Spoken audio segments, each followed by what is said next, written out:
ஓம் சாய்ராம். என் அன்பு குழந்தையே, எண்ணம் போல்தான் வாழ்வு. வாழ்க்கை ஒரு நபரை பார்த்து உனக்குத்தான் நான் ஒரு பிரச்சனையை கொடுத்து விட்டு போயிருந்தேனே, நீ என்ன அதை பற்றி சிந்திச்சு கவலைப்படாமல் இப்படி சிரிச்சிட்டு சந்தோஷமாக இருக்கிறாய் என்று கேட்டதாம். அதற்கு அந்த நபர் வாழ்க்கையை பார்த்து, நீ பிரச்சனைகளை கொடுத்துட்டு போனால் நான் உட்கார்ந்து அழுதுகிட்டு இருப்பேன் நினைச்சியா? நீ போய் அடுத்த பிரச்சனையை தயார் பண்ணுற வேலையை பார், போ, நான் காத்துக்கிட்டு இருக்கிறேன் என்றாராம். எவர் ஒருவருக்கு இந்த மனோநிலை இருக்கிறதோ அவர்களுடைய வாழ்க்கையில் என்றும் ஜிங்கலாலாத்தான்.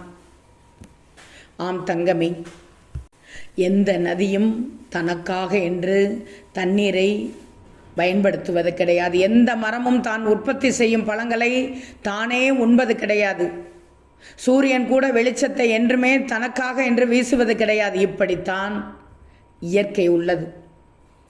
நீ இந்த பூமியில் ஜனித்திருப்பதே மற்றவர்களுக்கு உதவியாக இருப்பதற்காகத்தான். நீ மிகவும் சந்தோஷமாக இருக்கிறாய் என்றால் உன் வாழ்க்கை நன்றாக இருக்கிறது என்ற அர்த்தம். அதுவே உன்னால் பிறர் ஒரு நல்ல வாழ்க்கையை வாழ்கிறார்கள் என்றால் அப்பொழுதுதான் நீ மிகச்சிறப்பான வாழ்க்கையை வாழ்கிறாய் என்ற அர்த்தம்.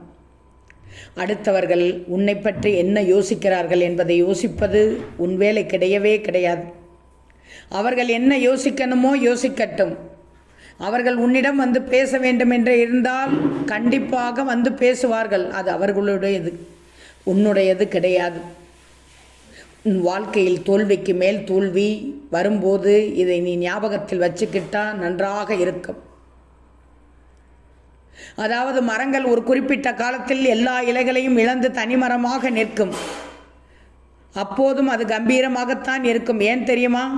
அடுத்த பருவத்தின் போது எல்லா இலைகளும் வந்துவிடும் என்று அதற்கு தெரியும். அதேபோல் உன் வாழ்க்கையில் பிரச்சனைகள் தலை தூக்கும் போது இதுவும் கடந்து போகும்.